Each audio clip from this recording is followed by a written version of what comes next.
இன்றைக்கி வீடியோ ஆரம்பிக்கிறதுக்கு முன்னாடி ஒரு சின்ன கணக்கு போடுவோமா? ஒரு நாளைக்கு 8 மணி நேரம், வாரத்துக்கு 5 நாள் அப்படின்னு கணக்கு போட்டால் ஒரு வாரத்துக்கு 40 மணி நேரம் நீங்கள் வேலை செய்கிறீங்க. இதே ஒரு வருஷம் அப்படின்னு எடுத்துக்கிட்டால் நம்ம வாழ்க்கையோட பெரும் பகுதியை 3ல் 1 பங்கு நேரம் தூக்கத்துக்கு போயிடுது, இன்னொரு பங்கு நேரம் வேலை செஞ்சு தான் கழிக்கிறோம். இவ்வளோ அதிகமான நேரத்தை உங்களுக்கு பிடிக்காத வேலையை செஞ்சு கழிச்சிட்டு அந்த பிரபஞ்சத்திட்ட போய் அது வேணும் இது வேணும் அப்படின்னு கேட்டால் என்ன பிரயோஜனம்? வாழ்க்கையோட மேஜர் டைம் சோகமாக இருந்தால் உங்கள் வாழ்க்கை எப்படி மகிழ்ச்சியாக மாறும்?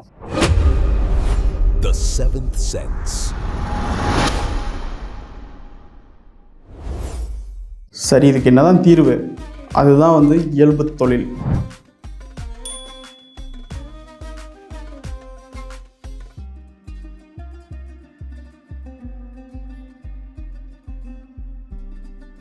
இதுதான் தீர்வு.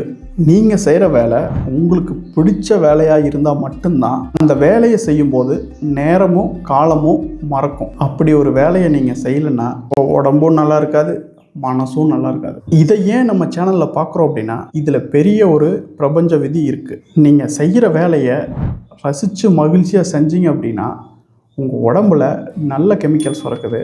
அது மட்டும் இல்லை, நீங்கள் ஒரு பாசிட்டிவ் சிக்னலையே இந்த பிரபஞ்சத்துக்கு அனுப்பிச்சிட்ருக்கீங்க. எவ்வளோ நேரம்? நீங்கள் வேலை செய்கிற நேரம் முழுவதும், அதாவது ஒரு நாளில் ஒரு 8 மணி நேரம், வாரத்தில் 40 மணி நேரம். ஆனால் உங்களுக்கு பிடிக்காம ஒரு ஸ்ட்ரெஸ்ஸோடு வேலை செஞ்சீங்க அப்படின்னா இதுக்கு ஆப்போசிட்டாக உங்கள் உடம்புல இருந்து கார்டிசால் அப்படிங்கிற ஒரு கெமிக்கல் சுரக்குது. அது மட்டும் இல்லை, இந்த பிரபஞ்சத்துக்கு ஒரு டென்ஷனாக இருக்கிற மாதிரியும் ஸ்ட்ரெஸ்ஸாக இருக்கிற மாதிரியும் ஒரு நெகட்டிவ் சிக்னலையே நீங்கள் அனுப்பிச்சிட்ருக்கீங்க. இது உடம்பையும் கெடுக்குது, மனசையும் கெடுக்குது. இவ்வளோ நேரம் ஒரு நெகட்டிவ் சிக்னலையே நீங்கள் பிரபஞ்சத்துக்கு அனுப்பிச்சிட்ருக்கீங்க அப்படின்னா நீங்கள் கேட்டது எப்படி கிடைக்கும்? இதை சொன்ன உடனே உங்கள் மனசுலேருந்து ஒரு கேள்வி வந்திருக்கும். தத்துவம் எல்லாம் நல்லா தான் இருக்குது, ஆனால் இது நடைமுறைக்கு சாத்தியமா? எனக்கு என்ன பிடிக்குன்னு எனக்கு தெரியலையே அப்படின்னு உங்கள் மனசில் ஒரு கேள்வி வந்திருக்கும். கரெக்டான கேள்வி தான் வந்திருக்கு. இந்த கேள்விக்கு நம்ம பதில் கண்டுபிடிக்கணும் அப்படின்னா நம்ம கண்டிப்பாக ஜப்பானுக்கு போயே ஆகணும். இதுதான் ஜப்பானில் இருக்கிற ஒக்கினோவா தீவு. இந்த தீவில் தான் மனுஷங்க சர்வசாதாரணமாக 100 வயசை எட்டிடுறாங்க. இங்கே இருக்கிறவங்கெல்லாம் 100, 110, 115 வயசுன்னு வாழ்ந்துட்டு இருக்காங்க. என்ன ஓல்டேஜ் ஹோமில் சாப்பாடு வாங்கி சாப்பிட்ருக்காங்க அப்படின்னு நினைக்கிறீங்களா? நிச்சயமாக அதுதான் இல்லை. அவங்க 100, 115 வயசு வரைக்குமே ஒரு வேலையை செஞ்சிட்ருக்காங்க. அது என்ன வேலை அப்படின்னா அவங்க இயல்புக்கு தகுந்த பொருத்தமான ஒரு தொழில். அவங்க டெய்லி எந்திரிக்கிறக்கே இதுதான் காரணமாக இருக்குது. நம்ம போய் அந்த வேலையை செய்வோண்டா அப்படின்னு டெய்லியும் எந்திரிக்கிறாங்க, ஒரு எனர்ஜியோடு எந்திரிக்கிறாங்க. அந்த வேலைக்கு பேர், அவங்களோட இயல்பு தொழிலுக்கு பேர் தான் இக்கிகாய் அப்படின்னு வச்சுருக்காங்க. அடடா, உங்கள் மனசுலேருந்து அதுக்குள்ளே ஒரு கேள்வி வந்துடுச்சு. இக்கிகாய், சுரக்காய், பூசணிக்காய் அதெல்லாம் சரிப்பா, என்னோட இக்கிகாயை நான் எப்படி கண்டுபிடிக்கிறது அப்படின்னு ஒரு கேள்வி வந்திருக்கோம் உங்கள் மனசுலேருந்து. இதுக்கான வழிமுறைகளும் இந்த ஜப்பான்காரங்க கொடுத்துருக்காங்க. ஒரு 4 கேள்வி கேட்குறேன், அதுக்கு நீங்கள் பதில் சொன்னீங்க அப்படின்னா உங்களோட இக்கிகாயை கண்டிப்பாக கண்டுபிடிச்சிடலாம். கேள்வியும் கேட்டுட்டு அப்படியே என்னோட பதிலையும் நானே கூடவே சொல்லிடுறேன். உங்களோட சின்ன வயசில், அதாவது ஒரு 7லிருந்து 15 வயசுக்குள்ளே காசு பணம் பார்க்காம எந்த வேலையை ரொம்ப நேசித்து செஞ்சுருக்கீங்க? நான் என்ன பண்ணியிருக்கேன் அப்படின்னா கிரிக்கெட் தான் விளையாடிருக்கேன், கிரிக்கெட் பார்த்துருக்கேன், படம் பார்த்துருக்கேன். இப்போ கேள்வி 2, நீங்கள் எந்த வேலையை செய்யும்போது அப்படியே லயிச்சு போய் பசியெல்லாம் மறந்து அந்த வேலையிலேயே ஒன்றி செஞ்சுருக்கீங்க? என்னோட பதில் என்ன அப்படின்னா புதுசாக ஒரு விஷயத்தை கற்றுக்கிறது. புதுசாக ஒரு விஷயத்தை கற்றுக்கும் போது டைம் கூட பார்க்காம பசி கூட மறந்துட்டு அந்த வேலையை நான் செஞ்சுருக்கேன். இப்போ 3வது கேள்வி, உங்களோட அந்த திறமை உலகத்தில் யாருக்காவது பயன்படுமா? அந்த திறமையை வச்சு யாருக்காவது உதவி செய்ய முடியுமா? என்னோட பதில் என்னென்னா, நான் கற்றுக்கிட்ட விஷயங்களை அடுத்தவங்களுக்கு புரிகிற மாதிரி சொல்லி கொடுத்தேன் அப்படின்னா அது கண்டிப்பாக அவங்களுக்கு பயன்படும். ஏன்னா நான் கற்றுக்கிட்டது மிகப்பெரிய சிக்கலான விஷயங்கள், புதுமையான விஷயங்கள். அதனால் கண்டிப்பாக நான் சொல்லி கொடுத்தா எல்லாத்துக்கும் பயன்படும். இப்போ 4வது கேள்வி, இந்த திறமையெல்லாம் வச்சுட்டு எப்படி காசு சம்பாதிக்கிறது? என்னோட பதில் என்னென்னா, நான் கற்றுக்கிட்டதை 4 பேருக்கு சொல்லி கொடுக்கறது மூலமாக நான் வருவாய் ஈட்டிக்கலாம். இப்படி உங்களுக்கு பிடிச்சது, வருவது, உலகத்துக்கு தேவையானது, அப்புறம் வருமானம் தருவது, இந்த 4ம் சேர்ற இடம் தான் இக்கிகாய், அதாவது உங்களோட இயல்பு தொழில். இதை பயன்படுத்தி உங்களோட இயல்பு தொழில் என்ன அப்படின்னு கண்டுபிடிச்சிக்கோங்க. இன்னும் குழப்பமாக இருந்தது அப்படின்னா ஒரு சின்ன ட்ரிக்கு என்ன அப்படின்னா, உங்களுக்கு யாரை பார்த்து பொறாமை வருது, அதாவது ஒரு பேக்கரி வச்சிருக்கவங்கள பார்த்து பொறாமை வருதா, இல்லை ஒரு பிஸ்னஸ் மேனை பார்த்து பொறாமை வருதா, ஒரு இன்ஃப்ளூயன்சரை பார்த்து பொறாமை வருதா, இல்லை ஒரு நியூஸ் ரிப்போர்ட்டரை பார்த்து பொறாமை வருதா, இல்லை ஒரு கிரிக்கெட் பிளேயரா, இப்படி யாரை பார்த்து ஒரு பொறாமை அப்படின்றது வருதோ அதுதான் வந்து உங்களோட இயல்பு தொழில். அதாவது இயல்பு தொழில் அல்லது இயல்பு வேலை. உங்கள் மனசு அதை தான் விரும்புது அப்படின்னு கண்டுபிடிச்சிக்கலாம். இதுவும் ஒரு வழி.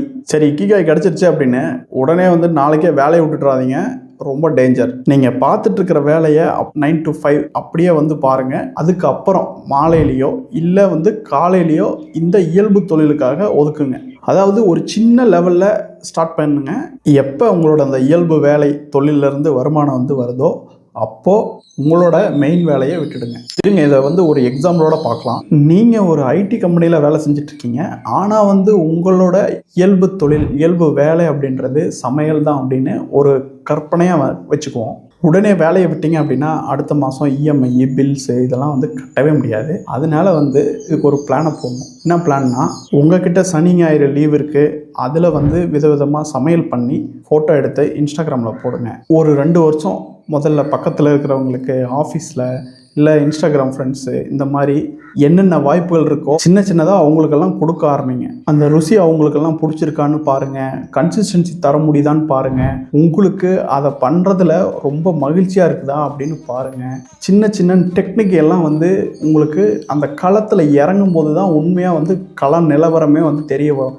ஏன்னா வந்து நீங்கள் எனக்கு இயல்பு தொழில் இதுதான் வந்து பிடிக்கும் அப்படின்னு நினச்சிட்டு இருப்பீங்க. ஆனால் உண்மையிலுமே வந்து அந்த களத்தில் இறங்கும்போது தான் உங்களுக்கு உண்மையாகவே பிடிச்சிருக்கா, உண்மையில் வந்து என்ன கள நிலவரம், ஃபீல்டு ரியாலிட்டி இது என்ன அப்படிங்கிறது எல்லாமே வந்து தெரிய வரும், புரிய வரும். அதுக்கு நீங்கள் பெரும் தொகையை கொண்டு போய் ஒரு இன்வெஸ்ட்மெண்ட்டாக போடுறது, இல்லைன்னா வந்து வேலையை விட்டுட்டு வர்றது, இந்த மாதிரி காரியங்கள்லாம் வந்து ஸ்டார்டிங்கில் பண்ணுறது ரொம்பவே டேஞ்சரான விஷயம். ஒரு 2 வருஷத்தில் இந்த மாதிரி சின்ன லெவலில் பண்ணி பழகிட்டீங்க அப்படின்னா அடுத்த ஒரு 3ஆவது வருஷம் ஒரு சின்னதாக ஒரு க்ளவுட் கிச்சன் ஆரம்பிச்சுட்டு ஸ்விக்கி ஜொமேட்டோ இதிலெல்லாம் வந்து ரெஜிஸ்டர் பண்ணிவிட்டு அதுக்கப்புறம் தொடர்ந்து அந்த தொழிலை வந்து சிறப்பாக பண்ணலாம்.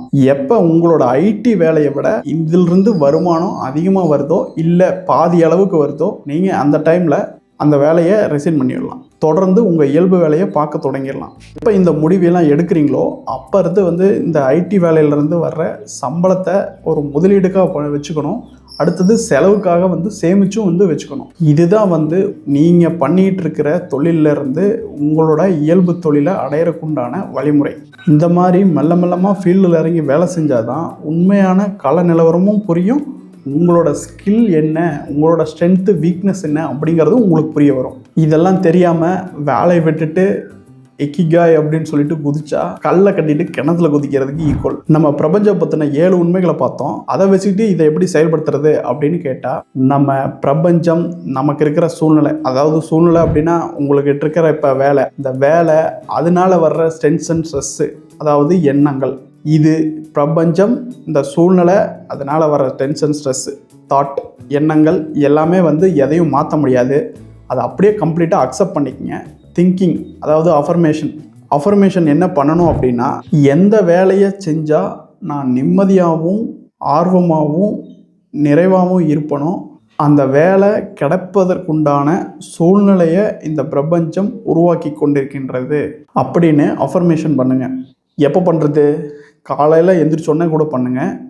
எப்பப்பெல்லாம் இந்த வேலையில் டென்ஷன் ஸ்ட்ரெஸ்ஸு இந்த மாதிரி எதுக்கிட்ட இந்த வேலையை பண்ணிகிட்ருக்குறோம் அப்படின்ற மாதிரி ஒரு ஃபீலிங்லாம் வருது இல்லையா, அந்த டைமில் இம்மீடியட்டாக வந்து இந்த அஃபர்மேஷனை பண்ணுங்கள். ஏன்னா இந்த அஃபர்மேஷன் பண்ணால் என்னோட இக்கிகாய் அதாவது இயல்பு தொழில் என்னன்னு உடனே தெரிஞ்சிருமா அப்படின்னு கேட்டால் கண்டிப்பாக வந்து உடனே தெரியுமான்னு தெரியாது. இதெல்லாம் வந்து ஒரு ப்ராசஸ். எந்த மாதிரி அப்படின்னா, ஒரு செடி வளர்க்குற மாதிரி, ஒரு வெயிட்டாக இருக்கிற உடம்பை குறைக்கிற மாதிரி இதை தொடர்ந்து பண்ண தான் உங்களுக்கே திடீர்னு ஒரு ஐடியா வரும். இந்த வேலை நமக்கு வந்து பிடிச்ச வேலை, இந்த வேலை தான் உங்களுக்கு பிடிச்ச வேலை அப்படின்னு தெரிஞ்சிருந்தா கூட இந்த வேலையை இப்படி செய்யலாம், இந்த நேரத்தில் செய்யலாம் அப்படின்னு இது எல்லாமே உங்களுக்கு உணர்த்தும். அதுக்குண்டான ஒரு மனநிலையை கொண்டு வர்றதுக்கு தான் இந்த அஃபர்மேஷன் அப்படிங்கிற ஒன்று வந்து கண்டிப்பாக உங்களுக்கு யூஸ் ஆகும். இந்த அஃபர்மேஷன் பயன்படுத்துங்க. இதில் சொன்ன வழிமுறைகளை எல்லாம் பயன்படுத்துங்க. கண்டிப்பாக வந்து உங்களோட இயல்பு தொழில் என்னென்னு தெரிய வரும். அதை செய்யும்போது உங்களுக்கு அடடா இன்னும் கொஞ்சம் நேரம் செய்யலாம் அப்படின்னு தோணும். அதுக்காகவே காலையில் நேரமே எந்திரிக்கணும்னு தோணும். அதை செய்யும் போது டைம் போகிறதே தெரியாது. பசிக்குதா பசி இல்லையா அப்படின்னு பசியும் மறந்துடும். அந்த வேலையை வாழ்க்கை ஃபுல்லாக தொடர்ந்து செஞ்சிட்ருப்பீங்க. இது ஏதோ ஒரு கட்டுக்கதையோ கற்பனையோ நான் சொல்லிகிட்ருக்கல. இதனோட வாழும் உதாரணம் வந்து இவங்க தான், பார்த்துக்கோங்க.